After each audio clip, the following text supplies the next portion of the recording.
मैं अभी दो चीज़ों पर जो मैं लगातार कह रहा हूँ, एक भारतीय सांसद का जो उन्होंने डिक्लेयर किया हलफनामे में 2004 के कि दो फ्रॉगनल वे लंदन में उनकी कंपनी रजिस्टर्ड थी। उसी एड्रेस पर जो है अमिताभ बच्चन साहब वोटर के तौर पर रजिस्टर्ड थे, उनकी पत्नी वोटर के तौर पर रजिस्टर्ड थी। आपको पता है कि बच्चन परिवार के साथ उस सांसद के परिवार की जो है जग जाहिर लड़ाई है, उसके बाद इस तरह से कैसे रजिस्टर्ड था। अमिताभ बच्चन जी ने किस हालात में जो है इस्तीफा दिया था सांसद के नाते। दूसरा जो इम्पोर्टेंट है, उसी एड्रेस पर कई एक कंपनियां बनी और आज मैंने एक कंपनी का जिक्र किया, AMGI लिमिटेड।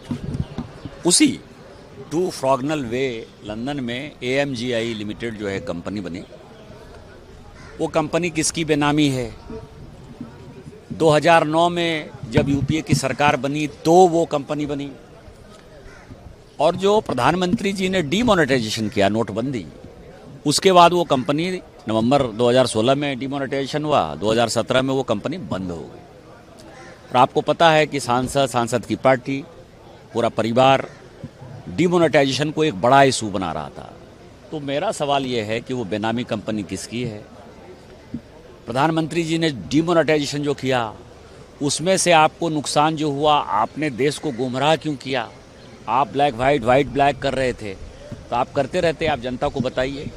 आज मैंने यही बातें कही और मुझे लगता है इम्पोर्टेंट है और इसकी जांच होनी चाहिए। सर, राहुल गांधी जी ने जिस तरह से शब्दों का प्रयोग किया, अब राज्यसभा में भी लाएगा, उन लोगों का डिमांड वही है। देखिए, सूर्य की तरफ थूक फेंकने से थूक किसको लगता है? माननीय अमित शाह जी डरते नहीं हैं, आप उससे डरते हैं। वो डराने वाले आदमी हैं। डराने वाले किसको? जो देशद्रोही ताकत है, जो आतंकवादी है, जो नक्सलवादी है, जो देश को टुकड़े टुकड़े करने की साजिश रच रहा है, वो सारे लोग उनसे डरते हैं।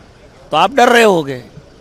दूसरा सवाल यह है कि आपके किसी सर्टिफिकेट की आवश्यकता नहीं है ना, जनता ने वोट दिया है, जनता ने और माननीय प्रधानमंत्री जी ने उनको गृह मंत्री बनाया है। तो जब तक भारतीय जनता पार्टी को जनता वोट देती रहेगी, मोदी जी प्रधानमंत्री बनते रहेंगे और मोदी जी अपने मंत्रिमंडल में जब तक माननीय गृह मंत्री जी को गृह मंत्री बनाते रहेंगे, आपकी कोई आवश्यकता नहीं है। और आप निहायत ही अभद्र, गलत मानसिकता के व्यक्ति हो, जिनको बड़े छोटे का, जिसको पद की गरिमा का कोई मतलब नहीं, और पार्लियामेंट के फोरम को आप गलत तरीके से उपयोग करना चाहते हैं।